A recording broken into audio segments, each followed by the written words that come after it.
Have you ever wondered, who built the world before machines? Who kept ancient empires running?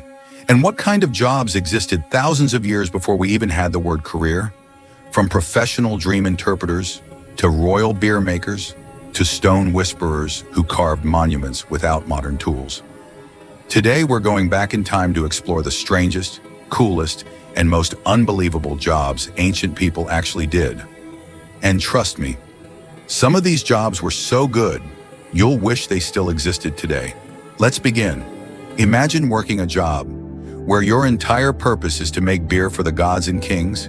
In ancient Egypt, there existed a highly respected job, the pharaoh's beer maker. These brewers were treated like royalty because Egyptians believed beer was a divine gift. They brewed gallons every day using bread, dates, herbs, honey, creating a drink that was safer than water.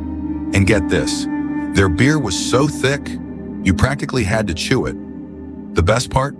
Beer makers got free grain, free housing, and were exempt from taxes. Yes, tax-free beer making. Sign me up. Thousands of years before therapy existed, empires had something else. Full-time dream analysts in Mesopotamia, priests known as Baru, had one job: listen to people's dreams and translate them as messages from the gods. Dream of a snake? Good sign. Dream of a goat staring at you?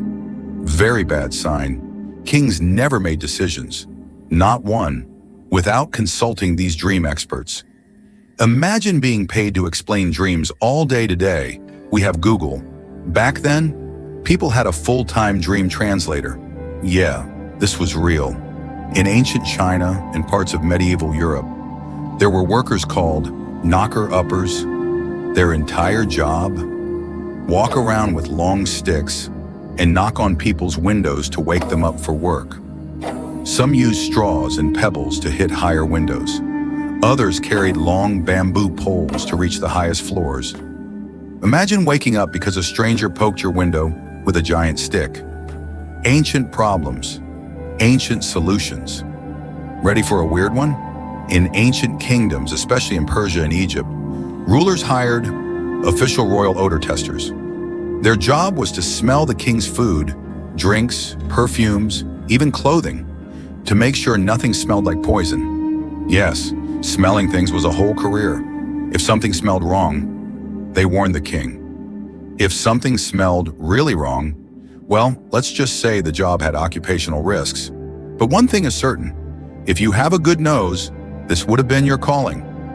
In ancient Egypt and China, massage wasn't a luxurious treat.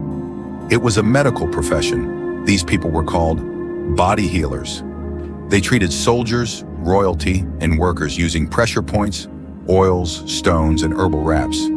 In fact, on the walls of some Egyptian tombs, we see images of massage therapists massaging hands and feet, meaning this job was prestigious. And ancient Egyptians probably invented the spa job that reduces stress and pays. Some things never change. Before electricity, cities had another essential job: lamplighters. Their job was simple but crucial. Walk from street to street every sunset. Light every lamp in the city. And when morning came, walk back and put them all out. They were basically the ancient world's electrical grid, but with fire.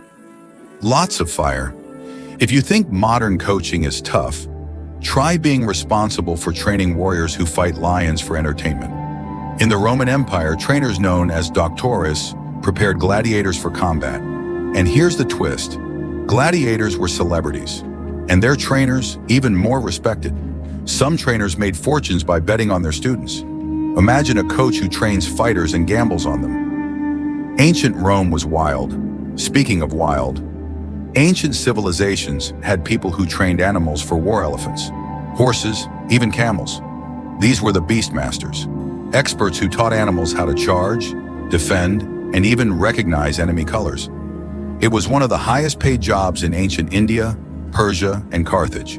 Dangerous? Yes. Epic? Absolutely.